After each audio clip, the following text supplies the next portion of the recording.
that.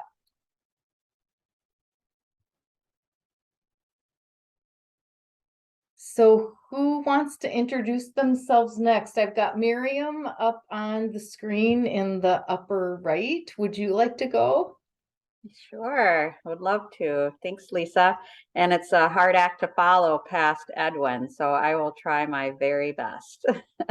Hello, everyone. My name is Miriam Roby, and I am the Clinical Director of Equity and Inclusion at Children's Hospital.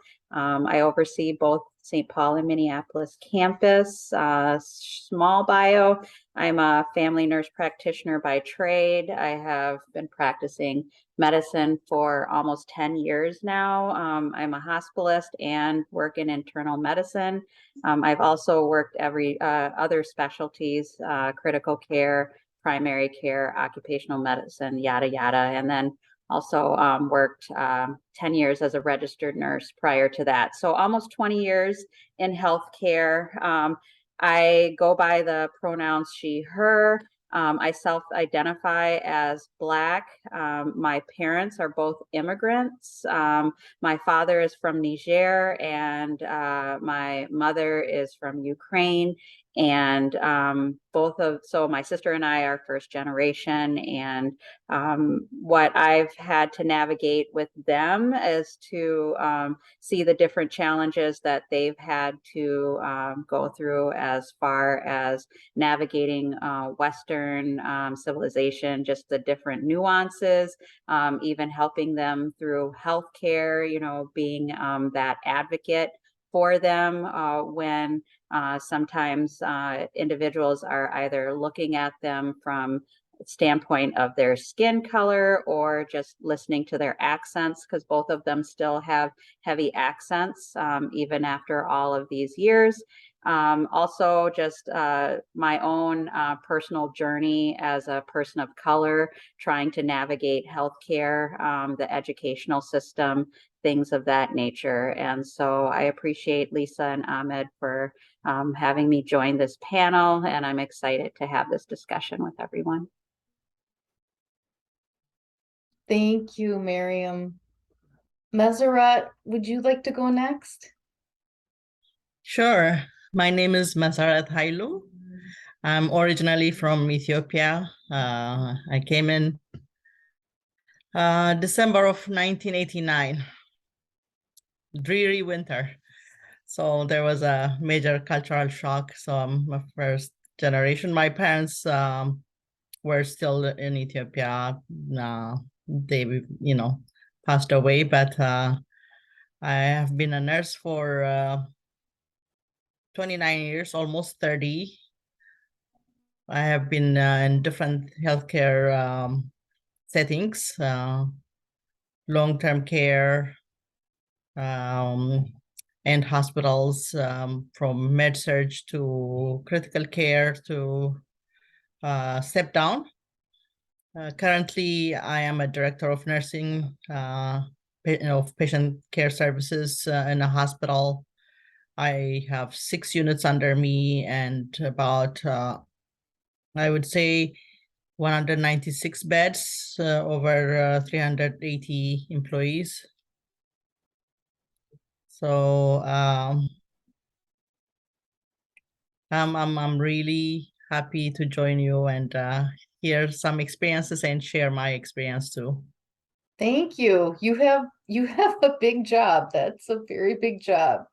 Vesey, we're going to move on and have you introduce yourself. And we're going to kind of repeat this again, just so we can have like a clean cut of the recording. But I thought if we could all kind of get to know each other a little bit. So Vesey and then Rosie and then AJ, we'll have you introduce yourself and I'll do a quick intro, which I kind of already did. But Vesey, you also have a really interesting background as a practitioner and then someone who's moved on to start a business around healthcare. Yes, thank you, Lisa, for having me. I'm delighted to be here tonight. So I'm Vesey, or also known as Vesey for short, and I'm a registered nurse. I'm also a nurse practitioner student, so in my third year. I also I work a few hats actually. Currently, I also run my school, my allied healthcare school called Primetime Medical Training, um, as well as a scrub uniform store on site. So pretty busy, but through it all, I try to give back to the community and do events as such. How did I decide on a career in healthcare? Well, first thing, I come from a few generations of nurses. My grandma is an RN. She's now retired, but she is, they say once a nurse, always a nurse. So when I first went into healthcare, my main focus was education. I always loved teaching. And so I was trying to find that career that will put everything together, my love for teaching and my love for health. I started off going into education. So I took a few classes in college in the education sector, doing K through 12 courses to become a K through 12 instructor. And then I was like, no, I really love healthcare because I always wanted to stay in the healthcare path. So I switched my major after taking a few courses in education. And I'm happy I did because I realized that in healthcare, especially being a nurse, I can still do those things. I can still teach. I can still deliver healthcare with passion, what I truly enjoy doing. So that's really one of the things that just kept me going. So what also keeps me going are my children. So my children are really my motivation. My mom, she's from Liberia, West Africa, and seeing how she came into the US, and I mean, she's been here for over 30 something years, but she hasn't went back yet. So I'm like, well, what's going on, Mom? I'm just wondering, okay, are you gonna visit? Are you gonna take me? I want to see where you're from. But she hasn't done that. But it'll be one of my goals, if not to join a mission group or a trip and go and give back to where my roots are, and to see where my mom and her upbringing were in those, in that third world country. Because I know it wasn't easy for them to come to the US. And just like Miriam said, my mom still has her accent after all these years. My dad is African American, so I get to see from both perspectives and how you can be treated from the American side and also the African side. So, and I think that has served me well, and it has kept me grounded because I can identify as African American or African, but the roots that my mother instilled in me from the African side, I mean, it's unmatched. So I'm very grateful for that. Education has always been a thing in our household, going to college, becoming self-sustainable, looking back and helping those that are less fortunate than you. So that is really my calling, is just to go back and help others, and not just to gain titles, but to also do something where it makes an impact for others, for other people's lives. My attributes to a successful career, I would say I'm still getting there. I'm not where I ultimately want to be. I mean, if you're comfortable, then you will say that comes easy, but I'm a self-challenger. I love to give myself tasks and things and try to achieve them. So I'm always climbing up to see, okay, what can I do? What can I do? How can I be better? How can I live my life abundantly? So I would say my drive is what keeps me going and helps to, helps lay those attributes for my successful career. And just being hungry for education, being hungry to leave a mark on this world. So that's amazing. Thank you so much. And we're going to have more, we're going to kind of do a roundtable of more questions in a few minutes. Sure.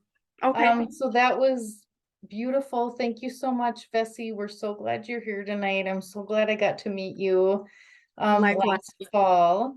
And Rosie, you and I have been connected for quite a few years now. I would love for you to just do a short introduction.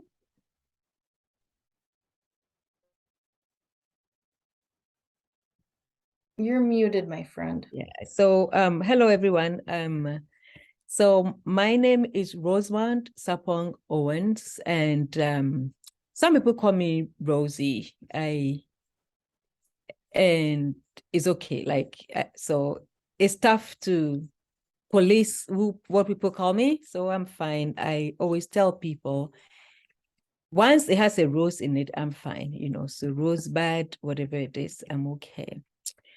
And so currently I work for Blue Cross of Minnesota, and Blue Cross is an HMO, is a health insurance company.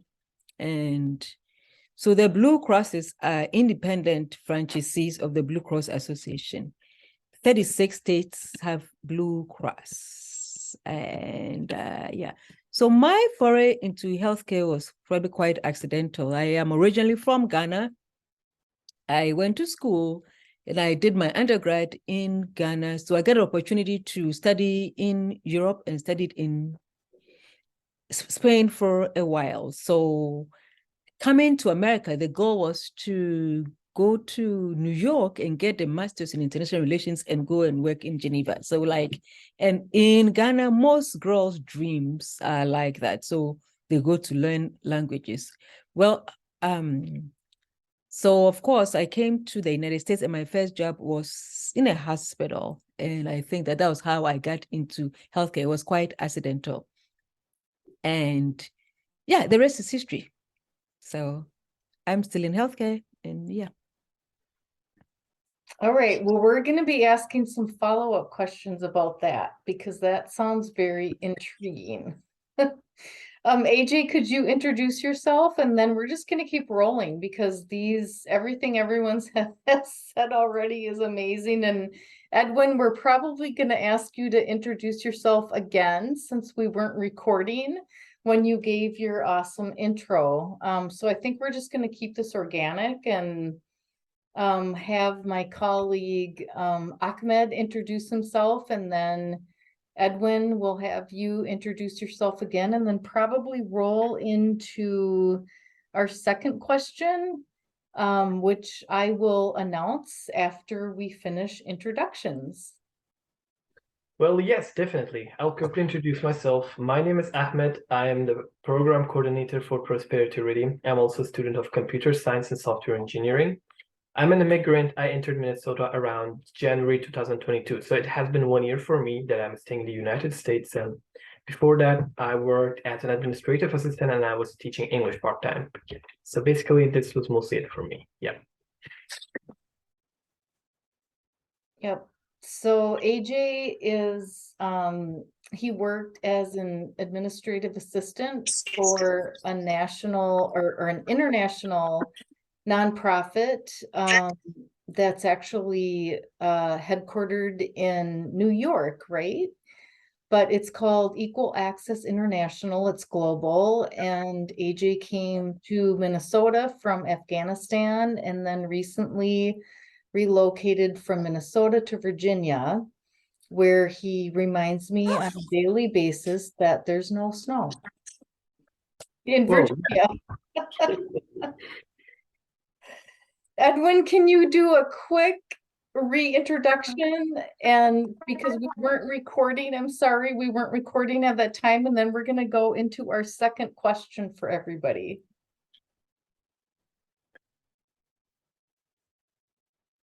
Sure. As I said, my name is Edwin Baganko. I'm originally from Kenya. Been here for 23 years now, almost. 23 and counting. I went to medical school in Kenya, practiced for a few years before migrating to the United States. Came here just in time before the end of the last century. And did my internal medicine training at Hennepin County Medical Center. Subsequently, I practiced internal medicine, and as a hospitalist, I also do critical care 80% of the time.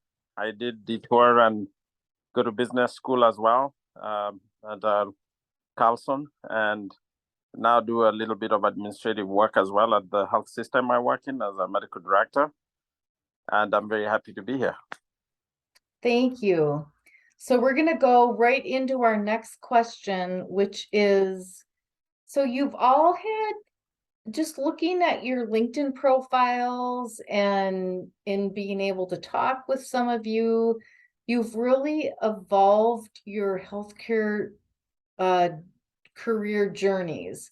So we would love to hear a little bit about where are you at currently in your healthcare career versus where did you start out and how did it compare to your early aspirations versus where you're at now? Rosamond, would you like to start? Sure, I'm happy to. So to be honest, I didn't have any early aspirations to do anything in healthcare. So my goal was to save enough money to go to graduate school and study international relations so I could go and work at the UN. So I didn't have any aspiration. So I got a chance to work at Hennepin County Medical Center. So for 8 years, I was the birth recorder.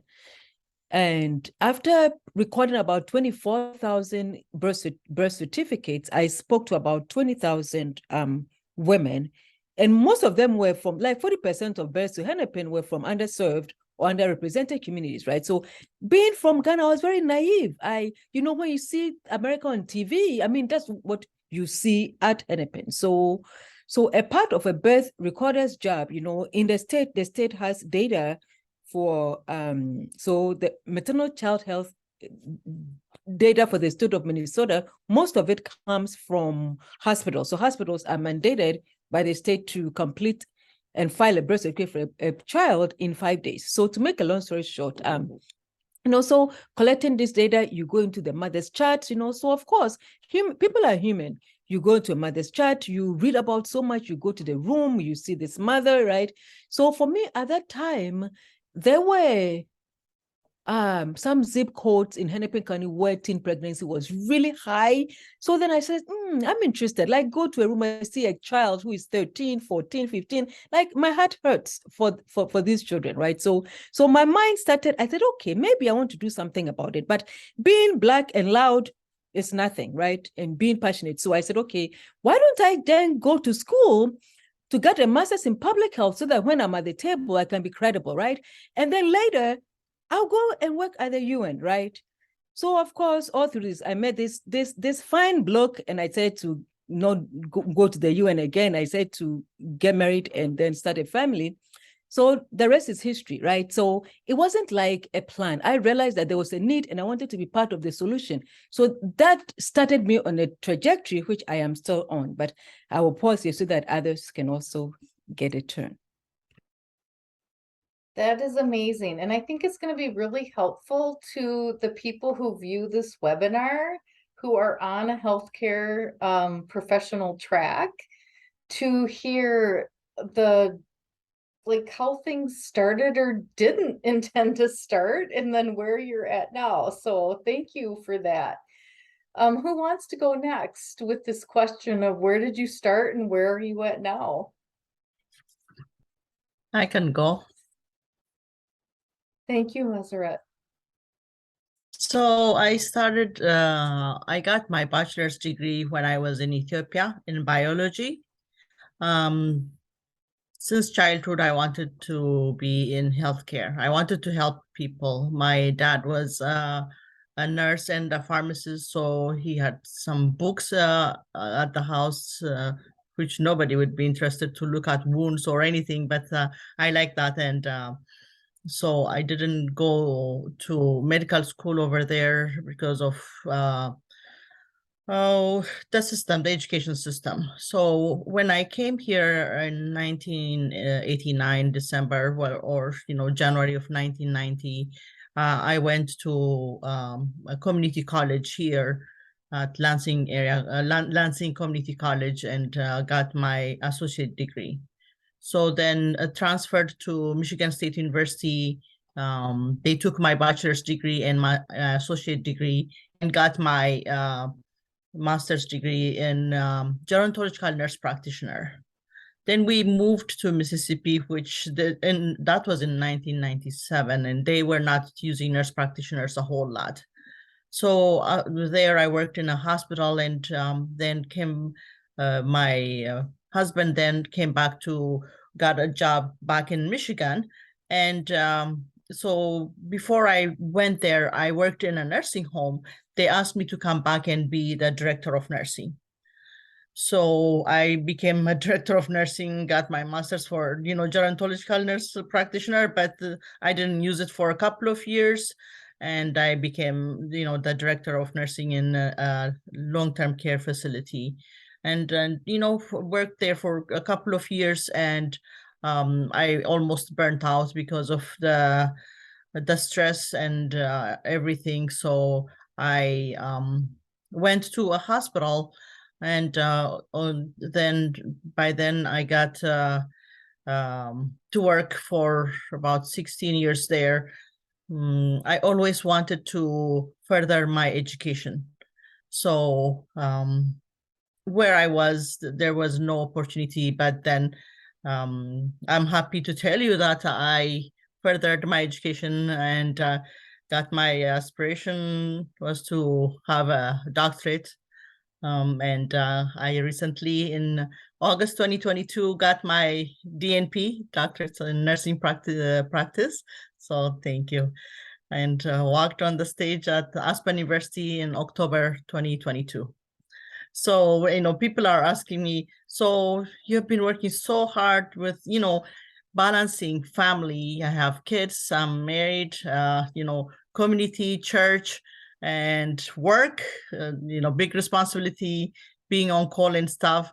And at the same time, going to school was, it was a tough journey, but so people are saying, what do you do now with your life or with your time? Or what are you going to do with your degree?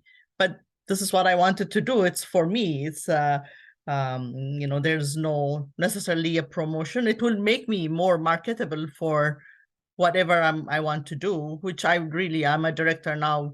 The next step is to be a chief nursing officer.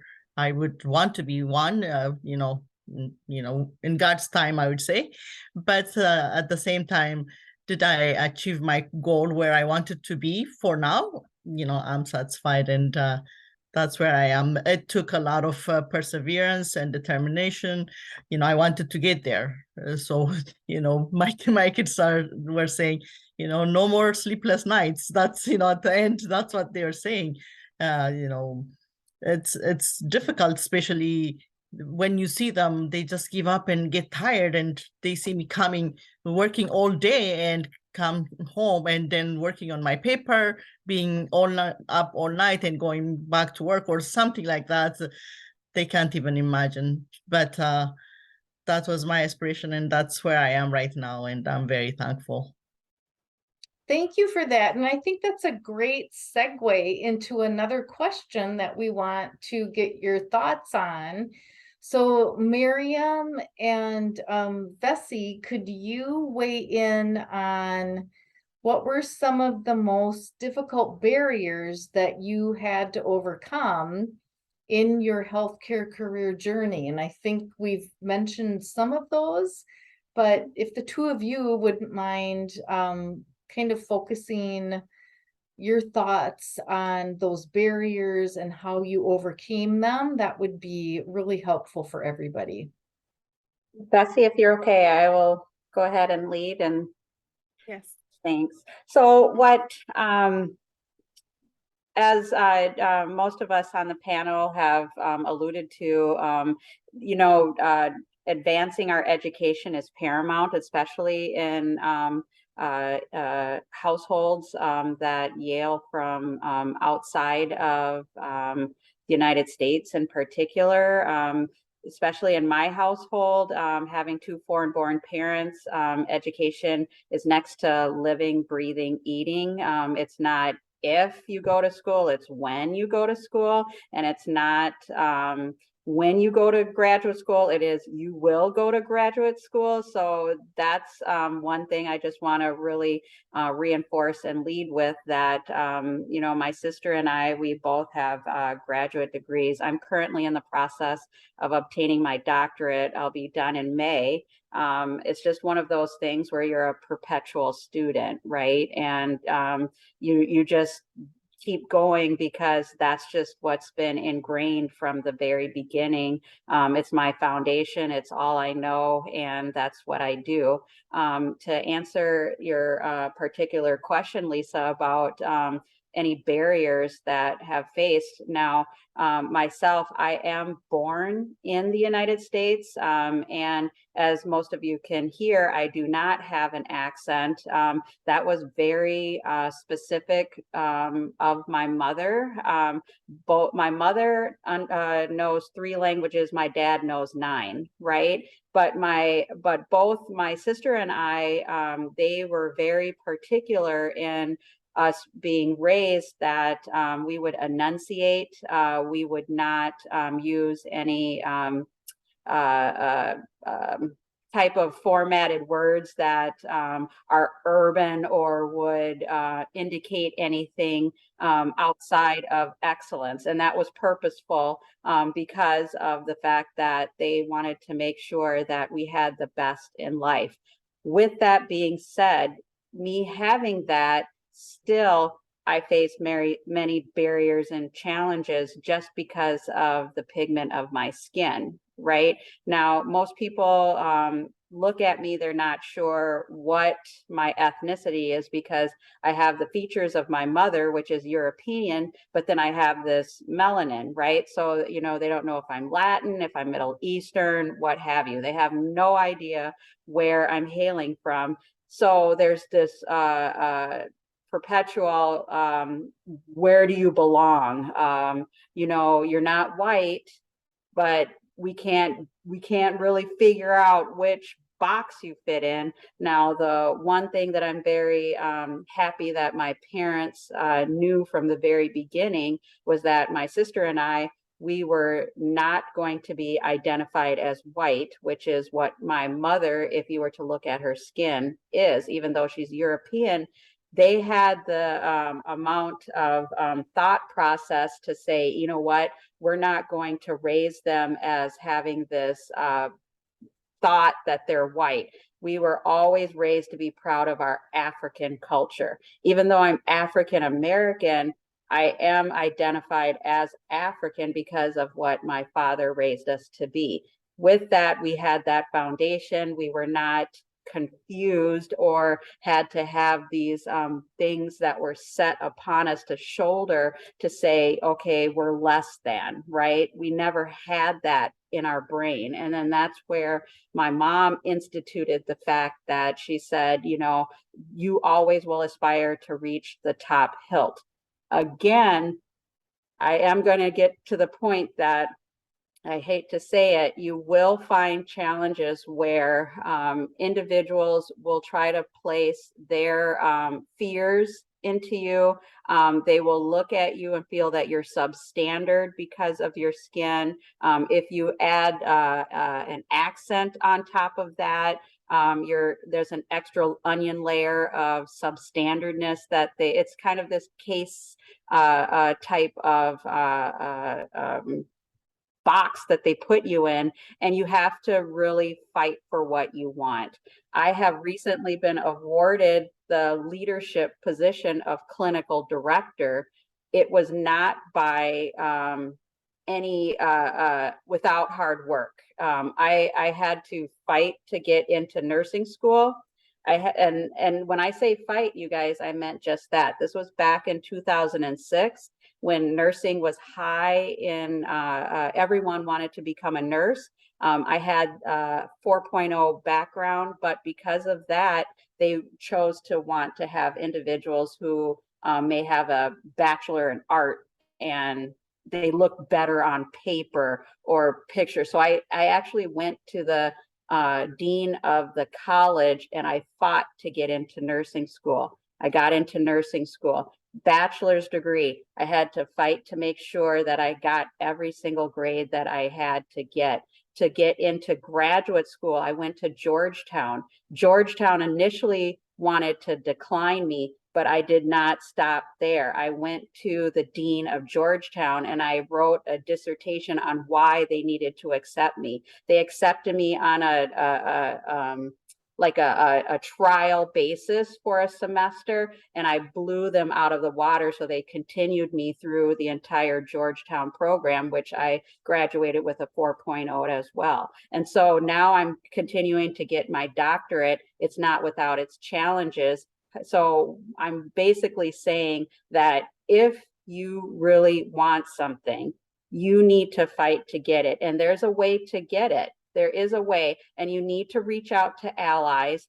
I did not do this by myself. I want to reinforce that it wasn't by myself that I got to this position. It was networking. It was connectiveness. It was reaching out. It was having panel discussions like this. It was partnering with organizations like this that got me to the next level. And even as we speak, I'm going to be transparent. I've even inboxed Vessi already because I'm hoping to partner her with my organization, with her organization. It's doing things like this on how we connect with each other to bring each other to the next level. And so then I'll let Vessi, because I could talk forever, but thank you.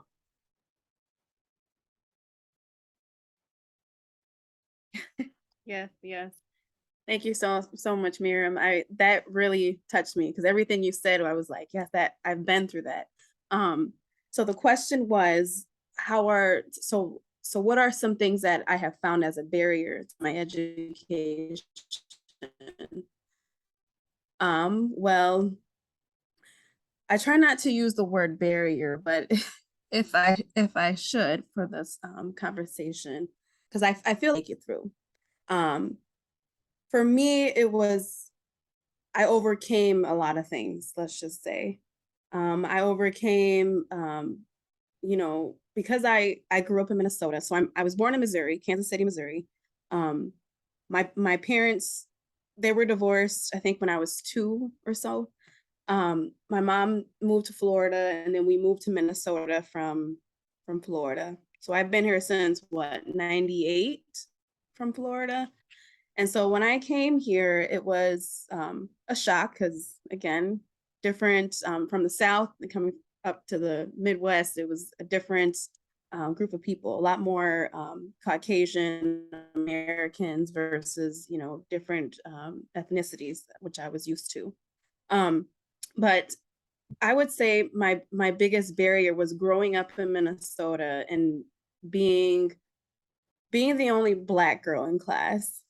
I had a time where I was the only Black girl, and sometimes, it made fun of in a way, like as far as, oh, your name must be Shaniqua, or you must know certain things because you're a person of color, or you're Black, and which wasn't the case.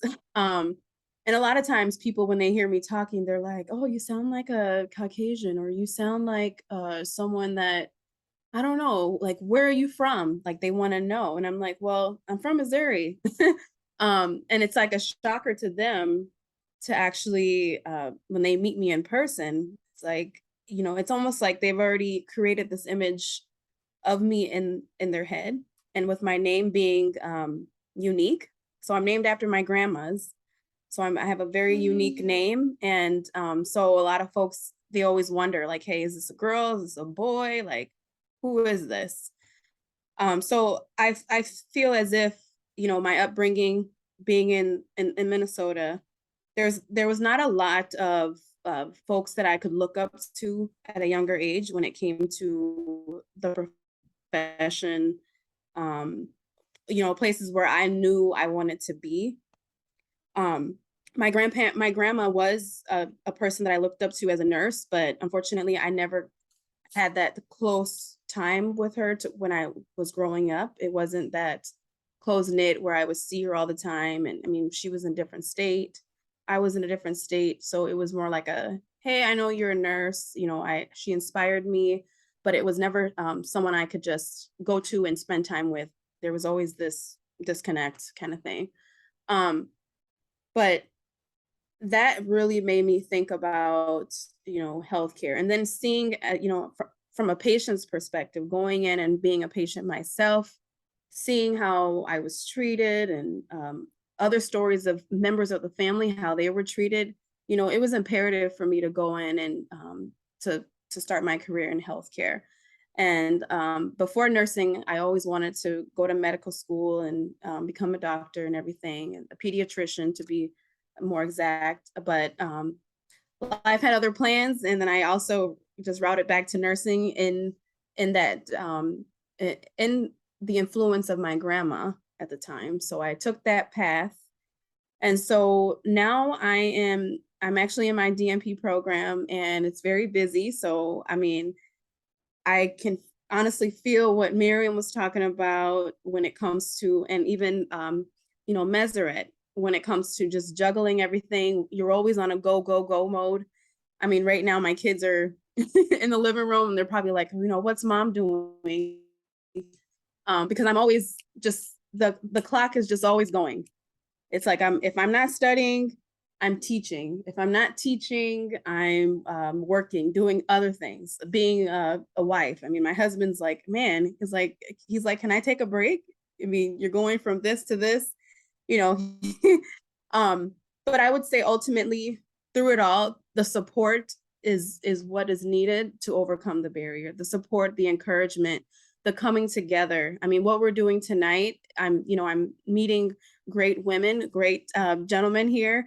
And I think it's imperative that we continue these talks and to inspire our next generation, and to look at, as a people of color, it's, I mean, I don't like to say barriers because I feel like it makes me feel defeated. So I would say we're overcomers. We've overcome a lot, and just not from just a color of our skin, but just sometimes, our culture as a people. Sometimes we are already dismissed. And so I really just want to encourage everybody to just keep pouring this in. I mean, this is good conversation. And, I'm what, in my 30s, and I'm like, I'm going to go in and finish this degree. That was my goal the whole time when I was in nursing school. I always said I was going to go back. And so I've been a nurse for over 7 years. And so it was always in my heart to go back, but there was never a right time. So I just said, you know what, in I think it was 2018 or so, I applied to a DNP program. They also put me on, was it academic? They weren't trying to accept me because I think my GPA wasn't where they wanted it to be at the time. And that during that time, I told them I was going through certain things, some personal situations in life that had caused that to take place, my academics to fall a little short. And so they took that as no, they were just ready to dismiss me. But by all means, I found that appeal letter or that template, and I wrote my appeal, and here I am, about to finish, should be finishing up next year by God's grace. And so I'm just thankful that I didn't let the first no stop me. I kept going. And that's one thing I love that my mom has taught me, was don't take no for an answer. You keep going. Even if you have to go even if you have to ask for the dean or the supervisor, you continue to ask for who can help me, because I know this is not it. So that's what's really got me going, was just my passion to continue on and to fight for what I wanted. Because if I want it, I'm going to go get it. Vessie, And that is obviously I'm done there. amazing. And Thank you. we're going to remove the word barrier from all of our website communication and our flyers. I love the term. It's so much more positive to say overcoming, Yes. overcomers. Thank you for that. Like you just like spoke to me tonight. Thank you for that. So Thank you. we're coming up on the end of our time together, and everyone has offered so much amazing information. If it's okay to go a teeny bit over time, I think this last question and having everybody weigh in with maybe a 1 or 2 minute answer would be really valuable to our participants. So just to kind of recap quickly, like what I'm hearing is the key elements that all of you have brought to your success is perseverance and resiliency and determination and connecting with community and other support systems. So I really want to make sure that people watching this webinar in the future hear those themes and resonate with those themes.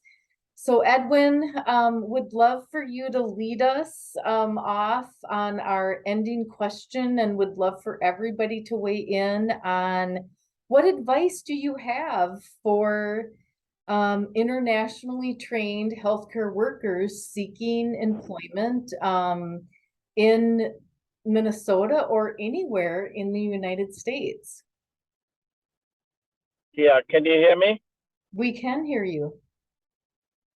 So maybe first, the short answer is you're good enough, right? So I remember when I came here and I thought I had a good training, I had good experience, I had managed people, and I did not get very far. And it just reminded me that I just needed to work a little harder. And everybody has talked about the things they had to overcome. I think I will sum up my own experience by asking the question, or asking myself, what is it about me and the culture that brought me up?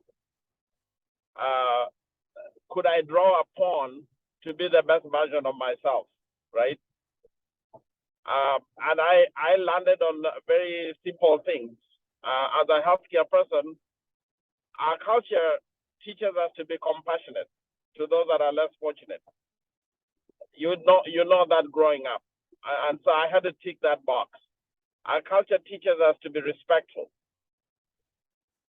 And when you come to a new culture, nothing can be more important than being respectful of a new culture that's hosting you.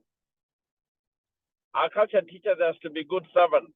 So, I mean, growing up, if we had visitors at home, you always knew you had to pick up the pace and ask them, make them comfortable. If you're going to church, you're always serving others. And especially in this country, it was very clear to me early on that I had to be able to work and excel. And what I mean by excel means do your best each and every time. And so those attributes that I felt carried me as a young person into my career have stood through my career here, have always been true. And so my advice to those of us in healthcare is, as much as you think otherwise, just remember you're good enough. If you employ the same things that you admired about other people in this career that we seek, if you stay grounded to your own cultural attributes, you are going to make it, because we're built for resilience. We have overcome a lot, like my colleague said. And so if you focus on the output, what is it that people see in you? If they see the same positive attributes that I think our culture teaches us really well, there's nothing that will stop you from being successful. That is beautiful. And I wrote down your key points, and they are amazing and really ring true, I'm sure, for all of us. Meseret, could you go next? What are your closing words of advice? Thank you for this opportunity. What a wonderful panelists. It was so enjoyable to hear everybody that, I'm not alone. So anyways, I like the word overcomer too, because we overcame that. That's why we are here, because there are so many things around us that are telling us that you can't do it, you're not good enough. But based on my experience too, what I wanted to do is I'll show you. So I always wanted to prove them wrong. When I was the one who was more qualified than my colleague to get the promotion, and so nope, somebody else's. Oh, I already have a master's, I have experience, but no, let me make you sign this paper and then make sure that you go into the master's program, and I'll make you the director instead of her. So you see, everybody, the society, there are so many things that will tell you that, as you said, you're not good enough. But with the self-confidence that you have, I said, yes, I can do it, I'll show you. So that's like the determination that we have, the drive, and don't let anybody tell you otherwise. So I liked how you put the perseverance. I was writing I wrote those things, and then you already said them. I was like, okay, I don't have to say it. You already said it, perseverance and determination. And also my major thing that I wanted to say, what helped me grow in my career, one of the major things is networking, which Miriam was saying. From my experience, I joined the National Black Nurses Association, and so there was no local chapter, but I was sent to like 50 miles away from here. I was going there, and there were so many amazing African American Black nurses there, and they were supporting me. I was going just to learn. I just didn't even know what I was doing. But then they mentored me. So that mentorship is important. The networking helps you grow by mentorship. So after a couple of years of going there and learning from them, they just said, you can be our president. And I was like, what? So, there are people who have confidence in you because they see your potential, even when you don't see it. So they made me president, and yeah, we're here for you, we'll show you everything. So that networking is so important for immigrants or African Americans or Black. We need that networking. So, and mentorship too. So by doing that, I got so much confidence to the point that I can even be the founder and president of a local chapter. I established one in my local in the city, the Lansing Area Black Nurses Association. So that is the mentorship was so important, because when I go to these conferences too, it shows you there are some people who excelled, and they had the challenges of the society and everything that goes around you, but you can do it. So your potential comes out, and you get encouraged. And so that's what at least connecting it to my to local organizations, and not local, national organizations that are with the career, healthcare or anything else.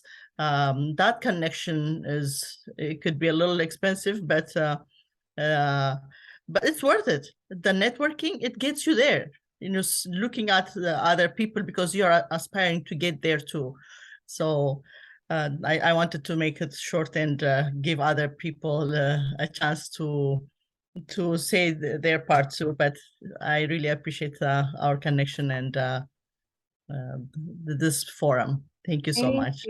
Thank you for that advice. I don't know, I'll just give you guys a little data point. In our state of Minnesota, 70% of professional careers are acquired through networking. So thank you for that really important advice on networking along with mentorship. I kind of think they go together, right? They're kind of a symbiotic relationship.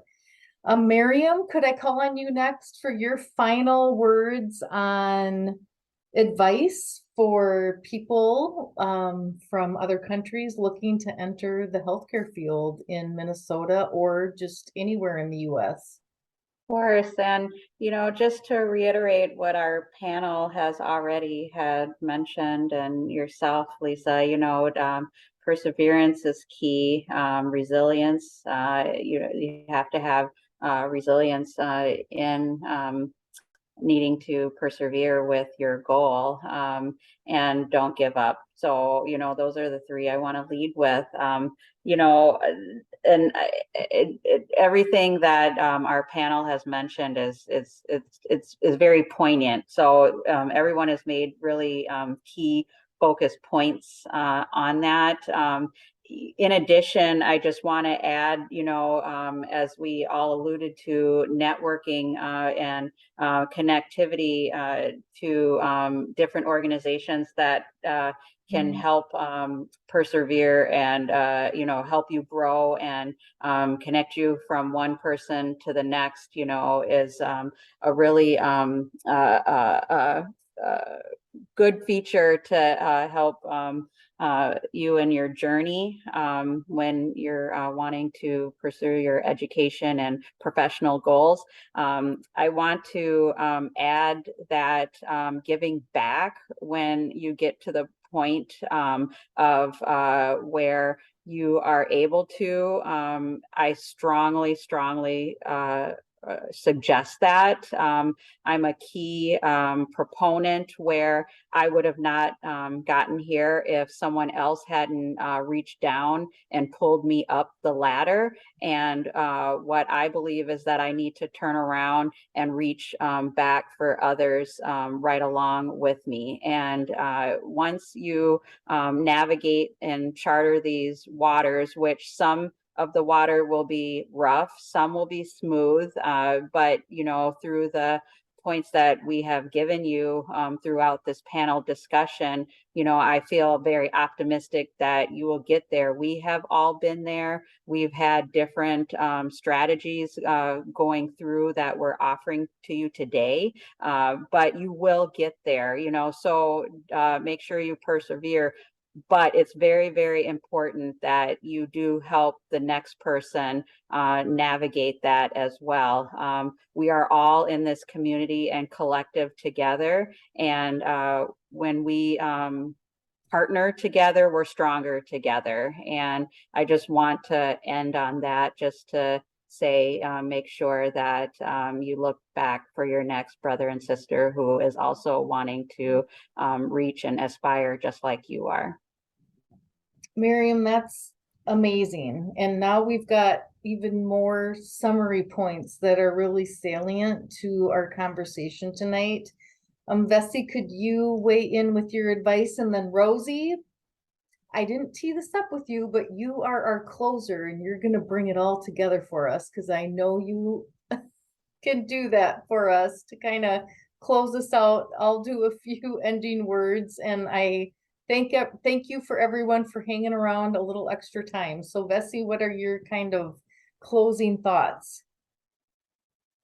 I would say, just go in, like, coming into a new country, just go in with a loving, welcoming heart. Like, don't act like you know everything, be receptive to learning from others. Be open to knowing that you're kind of starting from a place where it's going to take some work. It's going to take some time. Like, don't compare yourself to others' accomplishments. Be mindful of, the things that you don't know, and ask for help early on. Don't wait until it gets worse to the point where you're getting overwhelmed, stressed, and now you're failing at what you try to accomplish and, your ultimate goal is. So just taking it back to when I was in nursing school, there was times where I didn't have transportation to go to clinical, but I was able to ask a classmate. We were able to come together. So just know that you just have to lean on each other to be successful. I think that was also mentioned tonight, as being open to come together and to have a good attitude, so people will be willing to help you. That And is that's tremendous. what I have to Thank say. you. Thank you. Thank All right. And last, but certainly not least, Rosemond, could you just kind of summarize your advice for people looking to enter the healthcare field, and then any other key insights that you kind of want to summarize tonight for us? So I think that the panel has been wonderful, sharing like a myriad of experiences, and so I think the first for whoever listens to this is an awareness of what is possible. And as you can hear, we all didn't start at the same place. We started at different places, so the key thing is, I think, knowing what you want and going for it. A key piece of that is being okay, not even knowing. When you come to the United States as an immigrant, there's a lot that you don't know. There's a steep learning curve, and it's okay. There's some two key things. Hard work, right? So my kids are 22, 19, and 16. When I was in graduate school, I had 3 kids under the age of 5, and I was working full-time. So I was working full-time at Hennepin, then I'll take a bus in front of the Metrodome and then go to school at the U. So for those of you who are from Minnesota, right? And I recall one day I was pregnant and I fell, right, on the ice. I would never forget it. But all these hardships, they are okay because that is what makes you, right? So you have it in you, and it may not, so like when I say you may not have a strategy, it's okay. You don't have to have everything. You would realize that as you come, you need to be able to take care of yourself, your family back home. So you have to work, right? And then discipline yourself to, even if it's one thing. So, I am an interpreter. Before I even went to graduate school, I went to school at the U to be an interpreter also, because when I worked at the hospital, I realized that people needed like Spanish services. There's so many things, right? So you can evolve, but realize that you are unique. You don't need to have a journey just like me or somebody else, right? Your path is unique. So you have to believe in yourself, believe in your abilities, right? And believe in the things that make you uniquely you. If God wanted, right, he would have made us all the same. But in his divine wisdom, we are different because he knows what he has purpose for us to be able to do. So your path is not like anybody's path. And I think one of us said it, don't compare yourself to anybody. So hard work, right? And then remember that there's light at the end of the tunnel. When in 2006, my advisor told me that I was almost done with graduate school, I couldn't believe it. I was working full-time and then going to school. So in the night, I would sleep like 2 hours. Like now I'm 53. It's been almost like 20 years, right? And I'm thinking, whoa, I did it. Like now I have an easy life. So, but before it was really hard, right? When my kids were growing and but you will get there, right? And so the past should tell us that, I think it was Winston Churchill who said, the future is unknowable, but the past should give us hope. Just hearing that others have done it means that you can also do it. So that's what I want to leave with you. And remember that your path doesn't have to be like anybody else. One thing that is important, critical, is our people don't like to volunteer. So I want to put a pitch for volunteering. And let me tell you why that is important. So, I started volunteering for Books for Africa, and like Meseret going into, right? So I started volunteering for Books for Africa, and I ended up becoming one of the first. So I was the first Black woman president of Books for Africa. But listen, when I started, I didn't know anything, but through volunteering, I used to volunteer at the White House. I learned about being a board, right? So I learned about that, and making sure that my circles, you talked about networking, was wide, because Africans, I'm from Ghana, we like to go to places where we can eat fufu, jollof rice, those things. We like our things, we like our people, we like our churches.